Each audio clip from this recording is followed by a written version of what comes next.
Murder and Such contains stories about murders, the macabre, true crime, serial killers, and other dark subject matter. This includes adult themes, language, descriptions of gore, violence, and other information provided by news articles, witness testimony, and public record.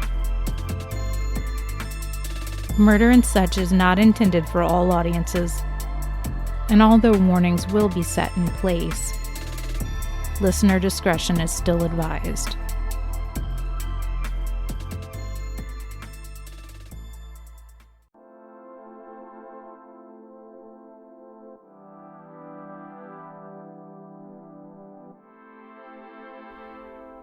And welcome back. First thing I would like to do is apologize. I'm sorry that I haven't had an episode out. Been dealing with some mouth issues because my teeth, as I've said on the show many times before, really suck, and I've been dealing with a lot of pain, but thankfully I am getting some help. So I am sorry for the delay. I'm sorry that I didn't have the episode out sooner, but this is it. The most wonderful time of the year, or so I'm told. It's the holidays, which can mean a number of different things. Festivus, Hanukkah, Kwanzaa, Christmas, New Year's, and there are other days of observance in December, such as the 5th being International Ninja Day, and then International Ding-a-ling Day being on the 12th. December 19th being National Emo Day, which actually, funny thing about that is on the 20th of December this year was My Chemical Romance's first reunion concert. 2006 Hunter would appreciate that. But December 21st, celebrating National Short Girl Day. And one that I think we all should celebrate is December 28th, which is National Call a Friend Day. This year alone, nearly 115 million Americans will be traveling either within the States or abroad to spend time with loved ones or to just get away from the congestion of their city and get some alone time. Christmas is obviously the most celebrated time in the year, with USA Today reporting that most people who buy presents or snag good deals during Black Friday or Cyber Monday, nearly everyone spends upwards of around $1,000 on the holidays, and year over year, we keep smashing records, whether it's buying a gift for a loved one or preparing a wholesome meal for your friends and families. It's set during one of the colder months of the year, and there's nothing like celebrating it with the warmth of family, animals, and even friends. Despite what the Orange Man might tell you, nobody is being thrown into the fucking gulags for saying Merry Christmas, and they're not emblazoning the Starbucks cups with satanic imagery, at least not yet. Wishful thinking. In my personal opinion, if somebody tells me, a self-declared Satanist, Merry Christmas, I'll say it right back to them, although I'm not Christian. Why? Because it's a lot easier just to be nice to someone than be a complete dick to them for no reason at all. People are entitled to their beliefs, and I'm not going to go out of my way to correct them or make them feel self-conscious. It takes more muscles to frown than it does to smile. Just remember that. So, if you work in retail, you've got my full support, and I hope your time hasn't been too grueling this season, as us bottom feeders who do nothing but consume on the holidays have probably wrecked your days more often than not. If you have the holidays off and you're heading places, please drive safe, and don't celebrate too hard. Also, don't fucking drink and drive. You're smarter than that. But let's throw a hypothetical out there. Let's say you're at home with your family and someone wants to bring up a pretty sensitive topic. Like, let's say, impeachment. Let's also throw a little bit of alcohol into the mix. Imagine yourself sitting at the table and Uncle Buck wants to debate the current impeachment and starts throwing around the term snowflake and how bullying a 16-year-old climate change activist is a good idea. Do you get a little irate with them? do the tempers start to flare up a little bit, depending on what side of the argument you're on? Do you tell your uncle to get in your mouse and get out of here? Either way, we've all been there. Whether it's your cousin bringing home her brand new husband that's straight out of prison, or maybe just mom had a little one too many mimosas and got pissed off at dad. It happens. We've all had family get-togethers turn out kind of crappy, and if you haven't, please let me know, because I would love to have you guys adopt me. But this case in particular surrounds Christmas. As you've already figured out, the title of this episode, it's not really a Christmas to be celebrated, but one that actually claimed the lives of one man's entire family, plus a couple others. But I thank you for being here with me. My name is Hunter, and you're listening to Murder and Such, and this is episode 57, The Christmas Massacre.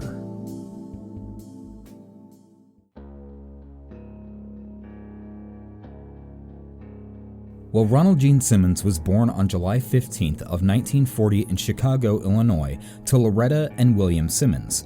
But less than 3 years later, on January 31st of 1943, his father unfortunately had died of a stroke. However, within a year's time, Ronald's mother Loretta had already married a new man by the name of William Griffin, who was a civil engineer for the United States Army Corps of Engineers. With this, Ronald would have been uprooted to different places over the course of the next decade across central Arkansas, and the first of which would be in 1946, where they moved to the town of Little Rock. Now, there isn't too much backstory with Ronald, but some of the information is a little hit or miss. But he was known to have been a very disciplined child, mainly due to his stepfather being the biggest influence in his life and a source of development and structure. So much that on September 15th of 1957, Ronald decided to drop out of high school and enlisted with the U.S. Navy, where he ventured off to Bremerton Naval Base. Now, he has a very lengthy service record with the armed forces, but it was in Bremerton where he actually met, and I'm gonna butcher this name, Bersabe Rebecca, or Becky Ulibarri. They had relocated to New Mexico and were married on July 9th of 1960. In 1963, Ronald had actually left the Navy, but around 2 years later, he had decided to further his military career and joined the United States Air Force.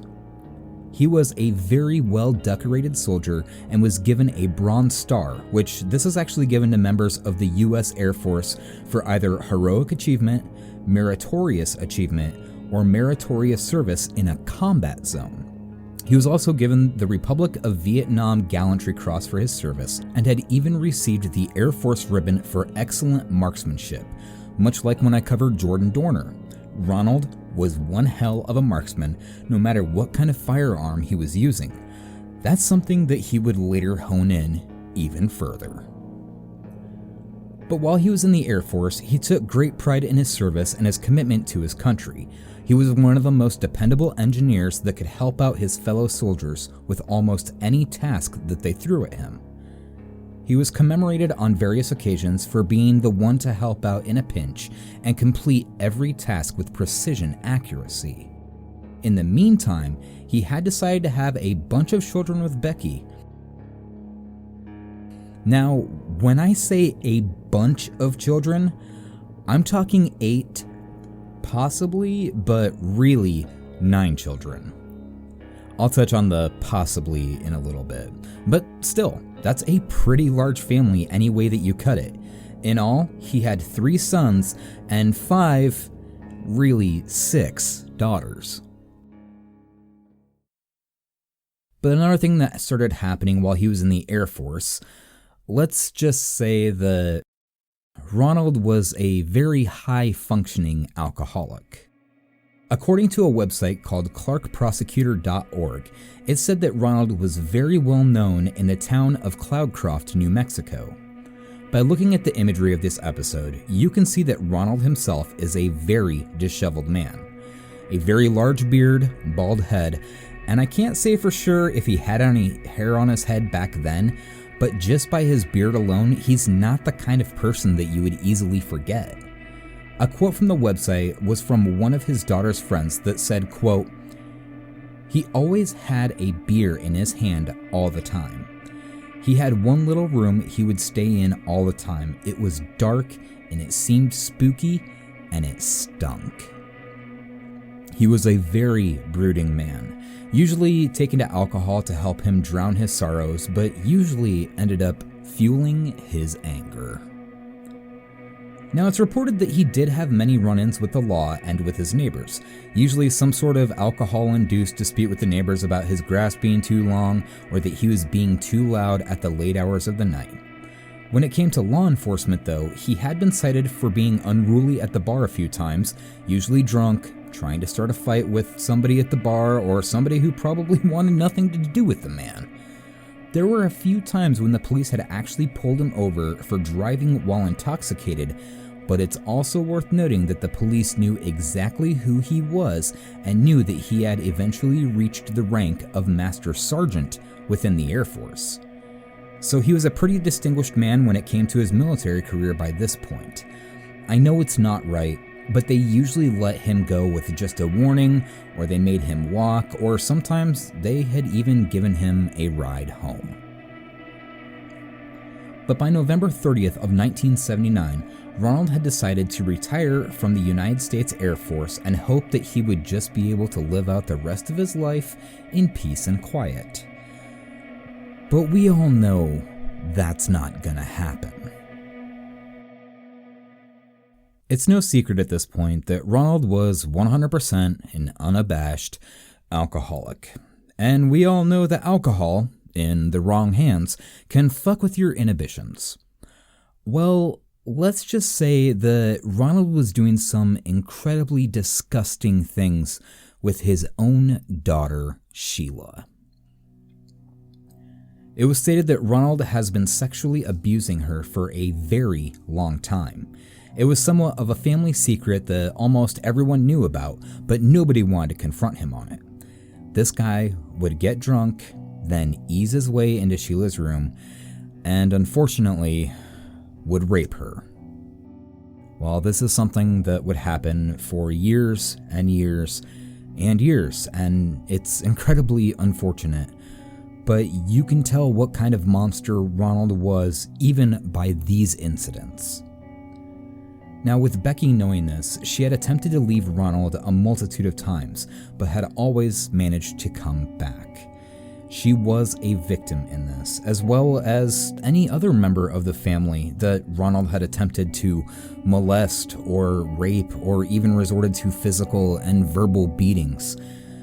Battered woman syndrome is an extremely troubling and tragic thing that affects many women who feel trapped in relationships with their abusers. Now, there's always typically 4 stages to this. The first one is usually denial. It usually starts off with the first time that they have been hit or abused or had something thrown at them, and that it was just, this one time. It was a one-time incident. And that there's a cool-off period before it ultimately happens again. I've seen it, you've probably seen it, it's been portrayed on TV shows, it's real.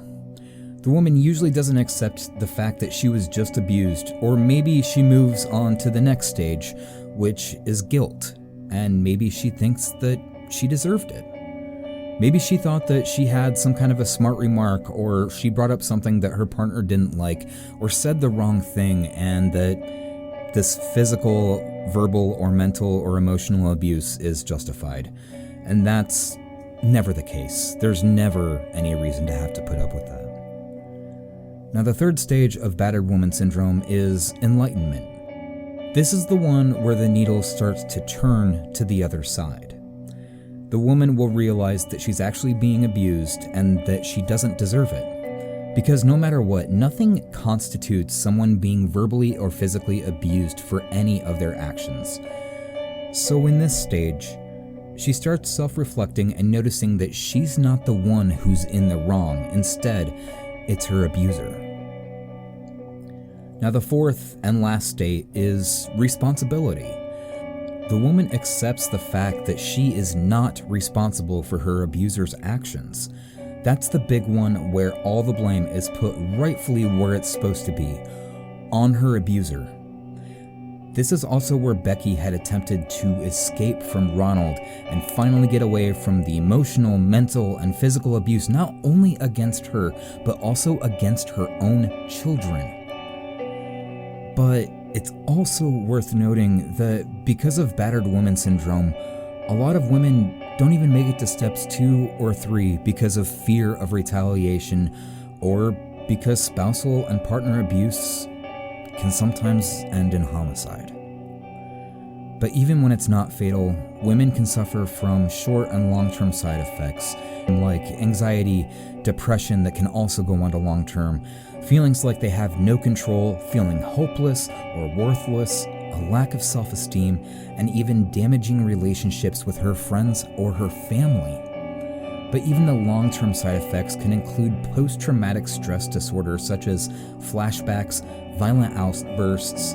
Health issues like damage done by the partner can lead to arthritis and damaged joints, chronic back pain, headaches, migraines, depression, mental health issues, and even cardiac problems caused by high blood pressure. I will remind you, you don't have to live in fear.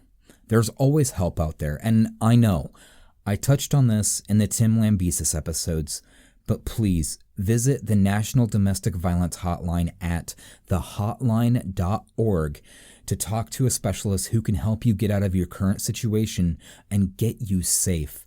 Or the phone number is 1-800-799-7233. But don't forget, if you're in a moment of terror or fear for your life or even your family's life, you can call and text 911 to get help immediately. Your life is worth it. You are worth it.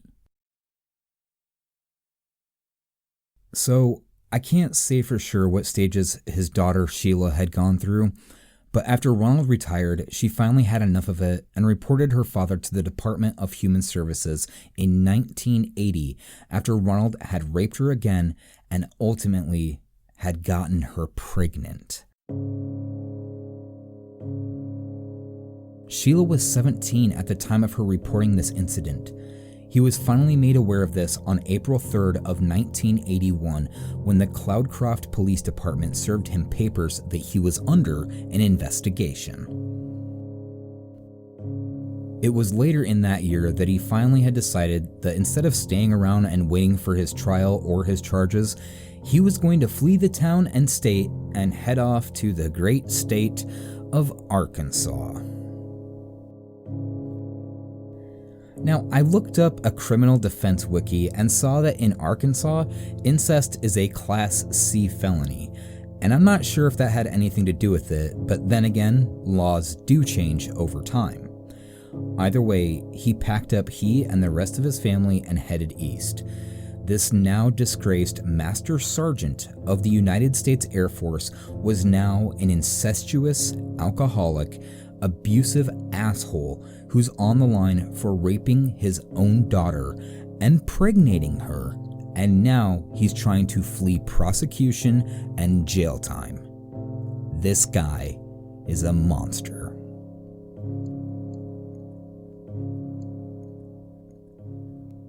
But I hate to say it because it happens in so many of these stories. His shitty plan had actually worked. After he moved from Cloudcroft to Arkansas, the Department of Human Services were no longer in their jurisdiction and ultimately had dropped all charges relating to Ronald impregnating his daughter, and later in 1981, his daughter Sheila had finally given birth to her daughter and Ronald's daughter and granddaughter by the name of Sylvia Gale. This would be a dark family secret that most people wouldn't learn about until after the fact. So now he and his entire family is in Arkansas. he decides that he wasn't going to have a typical house, but he was going to build himself a fortress. His fortress, and I will be honest, was fucking gross.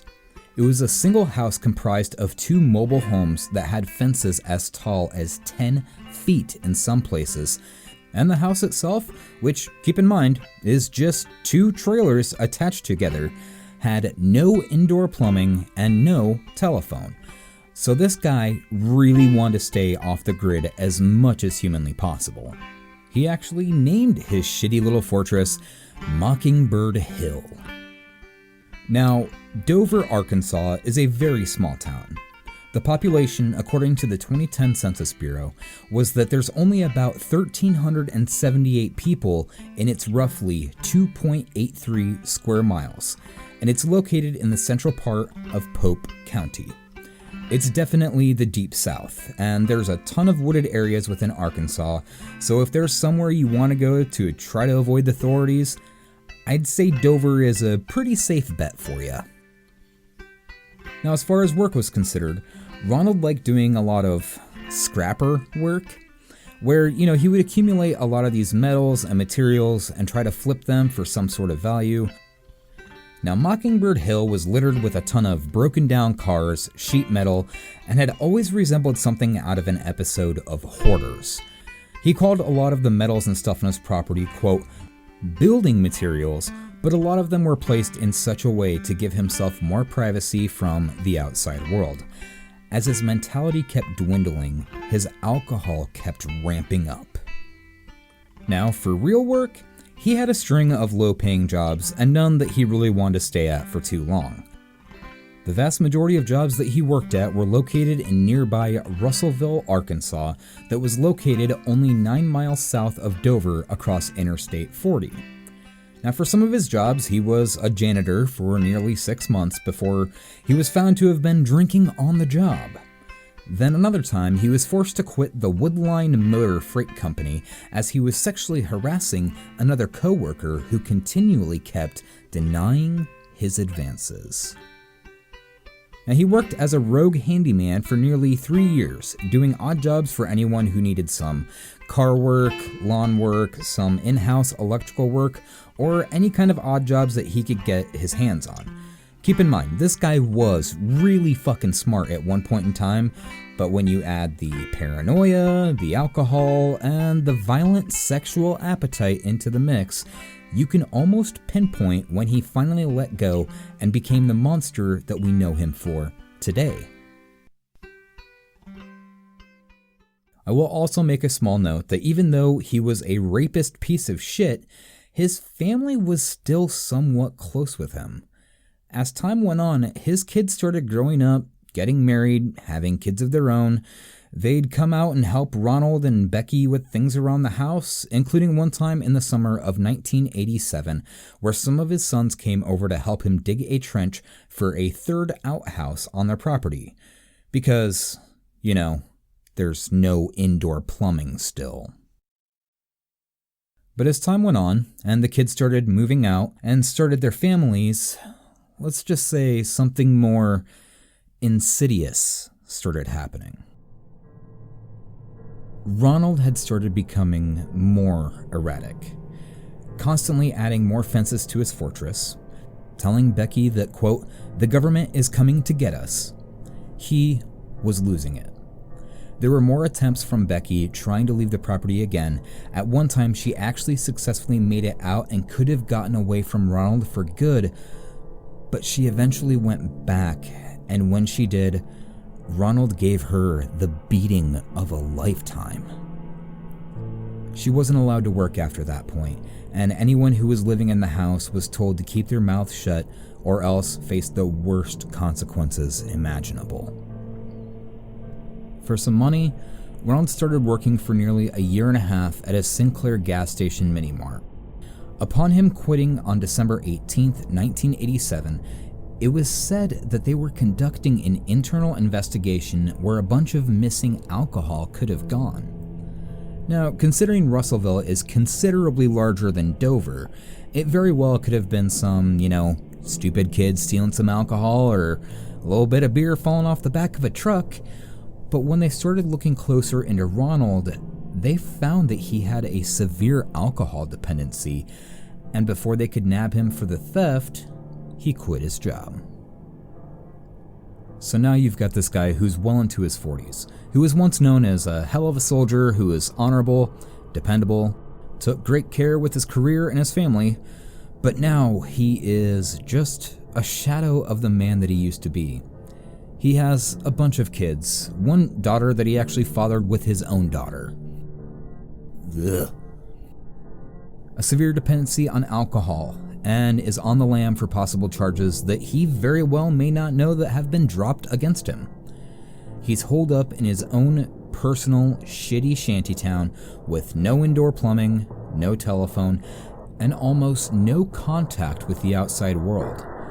He's been disgraced as an employee, a soldier, he's a thief, he's a hoarder, and he's incredibly abusive to his family in every single way. How deep does one have to sink?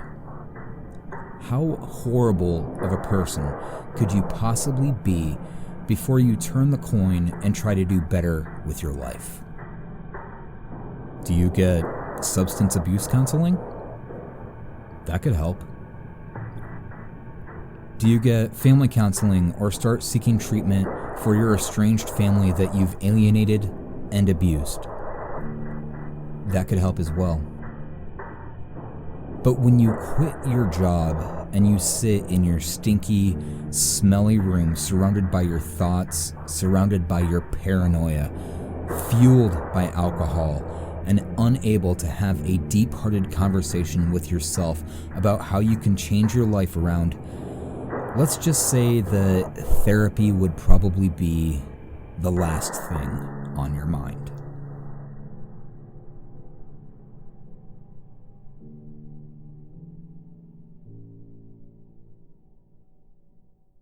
Four days after Ronald quit his job on December 18th of 1987, Ronald would make himself one of the most infamous Christmas killers to ever go down in the history books. Here is your trigger warning. This gets very, very dark. It is very heavy, and listeners may be sensitive to this one. Familicide or familicide is a type of murder or murder-suicide in which a perpetrator kills multiple close family members in quick succession. Most often children, relatives, spouse, sibling, or parents. In half the cases, the killer lastly kills themselves in a murder-suicide. If only the parents are killed, the case may also be referred to as parricide. Where all the members of a family are killed, the crime may be referred to as family annihilation.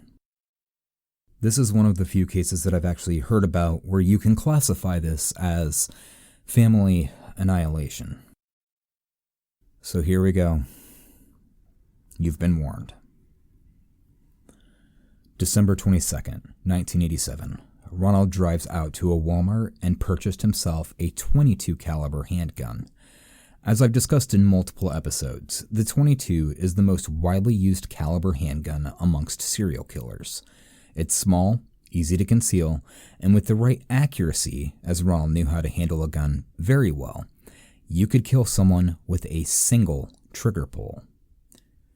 After purchasing his handgun, he traveled back to his property and had himself a few drinks in his room, then carried out his plan. His plan involved 7 family members, including his wife, children, and grandchild, who were either at his house or about to come home, just waiting to celebrate Christmas. Now, his wife, Becky, was the first one to go. Ronald had taken a lead pipe from his trash pile and decided to lead Becky outside of the house to the trench that his kids had dug months prior. When out there, he took the pipe and started bludgeoning Becky in the head, knocking her unconscious, then started hitting her several more times in the face, torso, and abdomen. The final nail was when he took out the handgun and shot her in the head twice to ensure that she was dead. Becky Simmons was only 46 years old at the time of her murder. It was easy for him to conceal her murder as he lived off the grid and at least a mile from anyone who could have heard the gunshots. A .22 isn't very loud, and nobody was the wiser of what had just transpired. Now next was Ronald Simmons Jr., his 29-year-old son. He had gotten him out of the house under the guise that he thought someone was on his property, and that's where the gunshot had come from. When he got Ronald Jr. outside of the house, he grabbed the pipe that was laying just outside the door and smashed it over Ronald Jr.'s head. When Ron Jr. fell to the ground, Ronald started hitting him even more in the face, head, torso, arms, and legs. Then when he finally had enough, he pulled out the .22 and shot Ronald Jr. in the face multiple times. Now, with the two eldest members of the family now dead, there was nobody to stand in his way. That's when he set his eyes on his 3-year-old granddaughter, named Barbara. He grabbed her and wrapped his hands around her neck until she died from strangulation, then placed her body in a black trash bag. After that is when he took her body and the other two and laid them all in the trench that he had his kids dig out, and they wouldn't be found for nearly a week.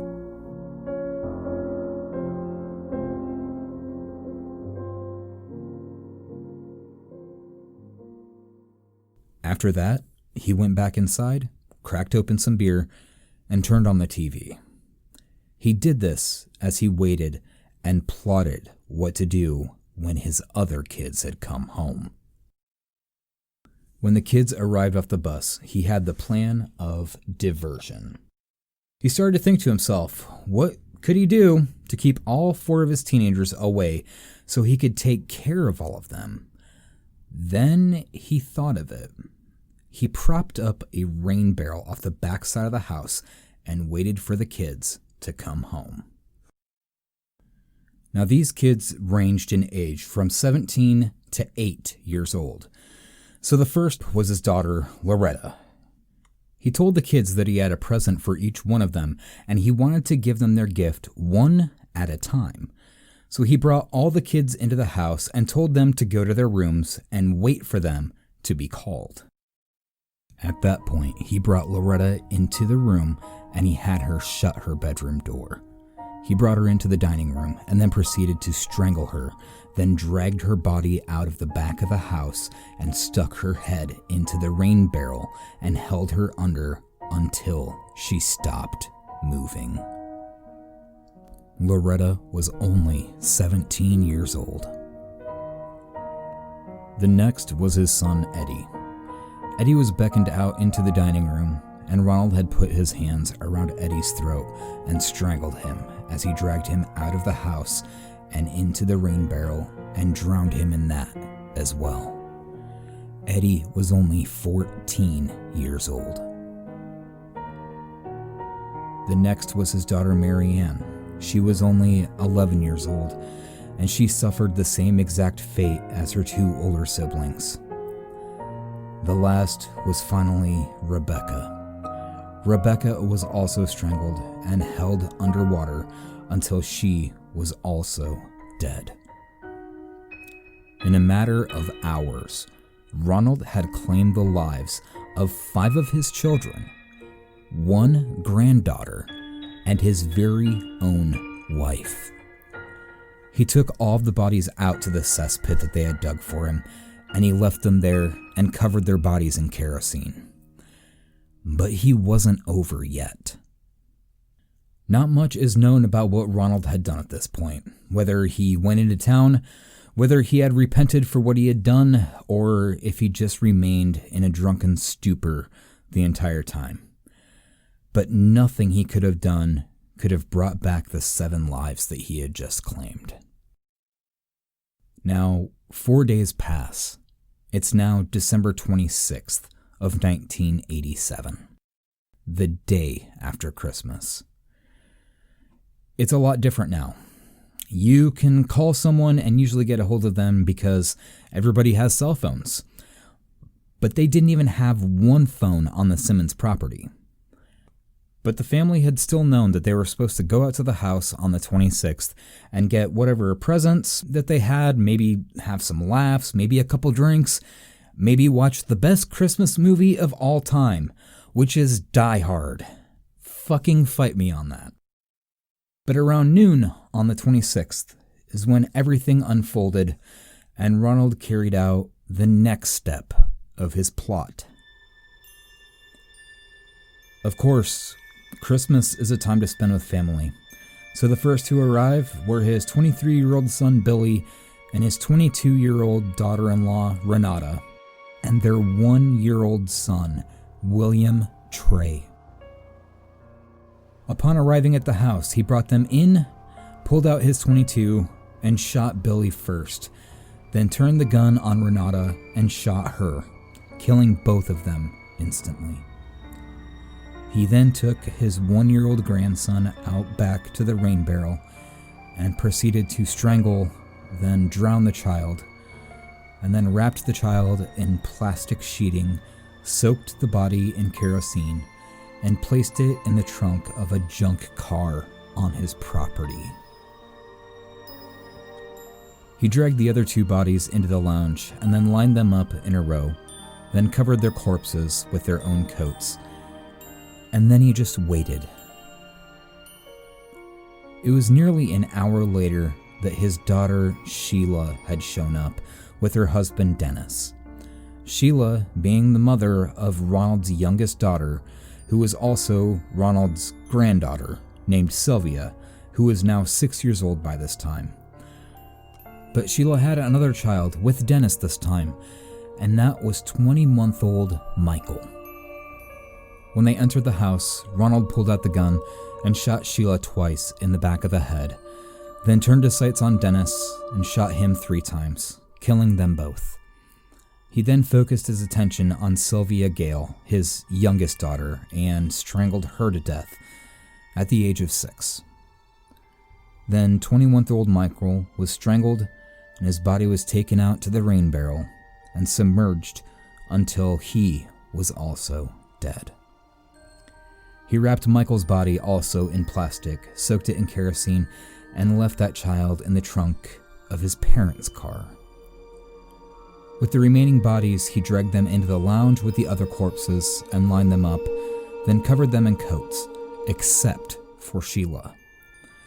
Sheila was almost glorified upon death, as Ronald had draped his wife's Beth's tablecloth over Sheila's body as maybe some disgusting form of showing appreciation for her, or maybe some sort of atonement for what he did to her as a child. But either way, the bodies were all left in the lounge as some sort of morbid viewing area. And Ronald packed up his things, then went into town for a drink. Ronald was, let's just say, he looked like and kind of was a drifter. People knew who he was, but nobody really cared to talk to him. He had a mean streak in the town. He went to a local bar, ordered some drinks, and nobody knew that they were in the presence of a man who had just killed his entire bloodline. A man who had just systematically murdered his entire family, 14 fucking people over the course of the past 4 days. A man whose property and house was lined with the bodies of his loved ones. So he had some drinks. He went home and spent the next day and a half drinking beer, watching TV, and maybe thinking about what he had just done. But unfortunately, as always, his spree was not over. On Monday, December 28th of 1987, Ronald wanted revenge.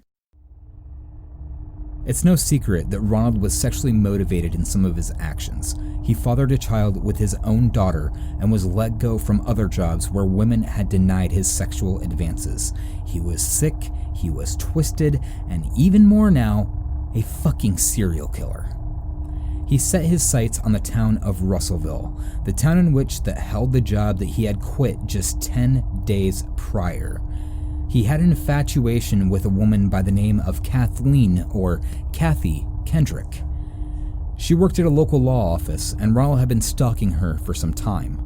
On the morning of the 28th, he went to the office, walked up to the receptionist area, and shot Kathy dead at her desk at just the age of 24. Then he left the law office and went to the Taylor Oil Company just down the road and found the owner, in which he shot at him but only wounded him, but continued his shooting spree and shot dead a 33-year-old man by the name of James J.D. Chafin. From there, he continued to the Sinclair Mini Mart that he used to work at and started shooting at anything that moved. Luckily for them, he didn't claim any lives, but he left the property and finally went to the Woodline Motor Freight Company, where he shot and wounded the very woman who denied his sexual advances. This fucking psychopath wanted to make people pay for his own decisions. He was not only a serial killer at this point, but now he just added himself as a spree shooter. This man wanted to wreak havoc and wanted to get hell for anybody who had wronged him.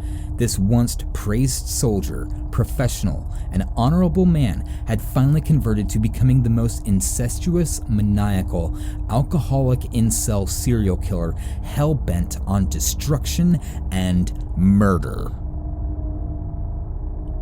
But after wounding the woman at the Woodline Motor Company, he sat in the office and waited for the police.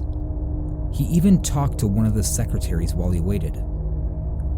When the police arrived, they arrested Ronald right on the spot and took him in without any issues.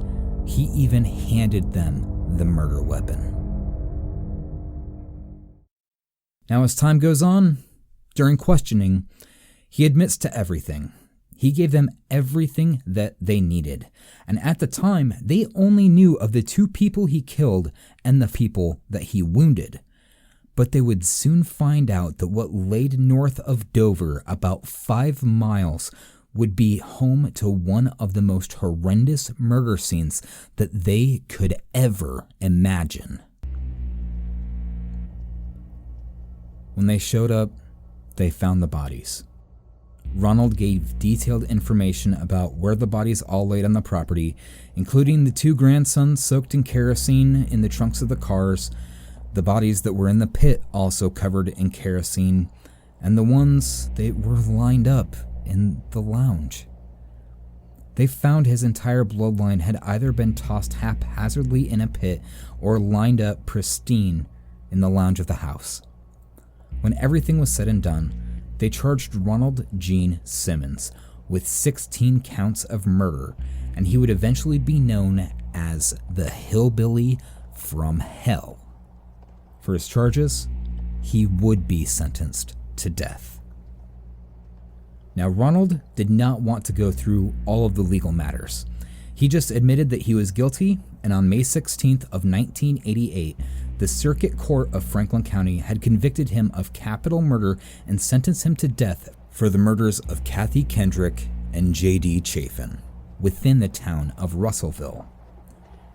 After that, Ronald made it loud and clear that he did not want to appeal his case, and he wanted his execution to be carried out. The court listened and granted him his denial of direct appeal, as they stated that he made the choice knowingly and intelligently.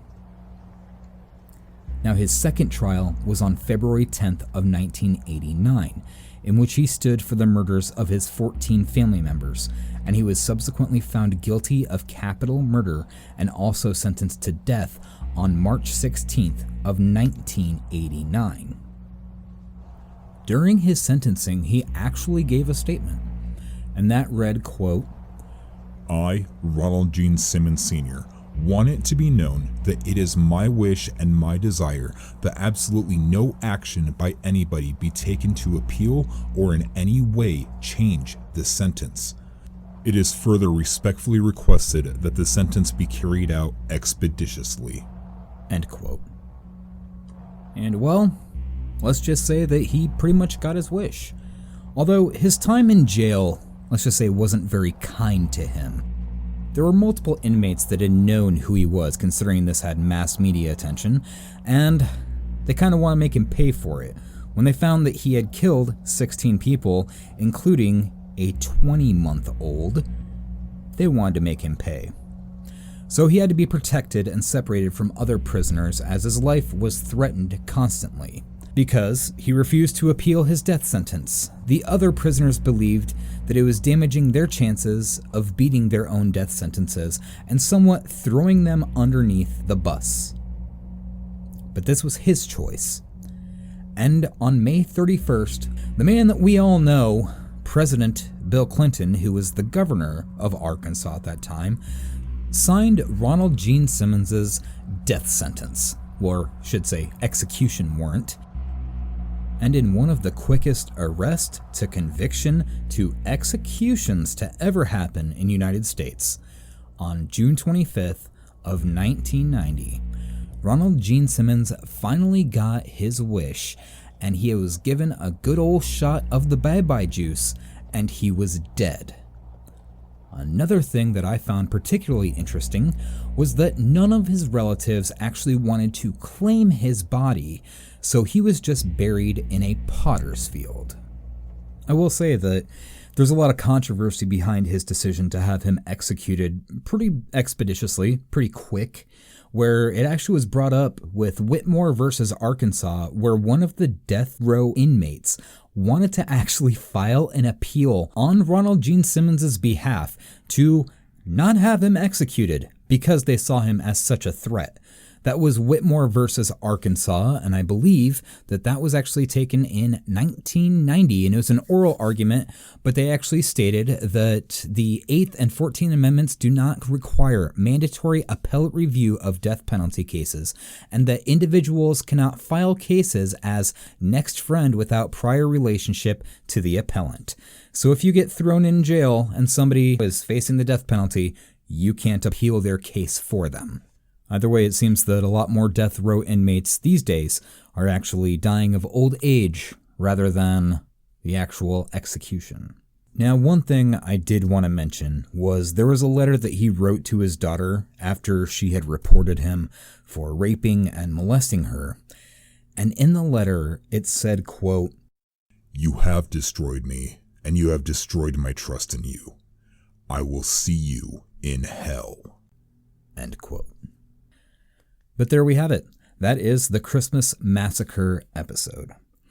There's a very dark case, and I was going to do this one last year, but unfortunately I saw my good friends at the Color Me Dead podcast, Angel and Nikki, had covered it, and I didn't want to step on their toes, considering they had done it, I think, a year prior. But if you enjoyed this episode, maybe you would consider Patreon. You can get the show early and ad-free, and that's patreon.com/murder and such, and you can get the show for just $1 an episode, and we only charge for 2 episodes a month. If you would like to follow me on social media, you can follow my personal accounts on Twitter, Instagram, the PlayStation Network, and Snapchat at Huntor27. Or if you'd like to follow the show, you can follow the show on Facebook, Snapchat, Instagram, and Twitter at Murder and Such. But I thank you guys for listening. I hope you've had a Merry Christmas. If you're listening to this on Christmas Eve, have a good Christmas tomorrow. But until next time, I will talk to you soon. Take care.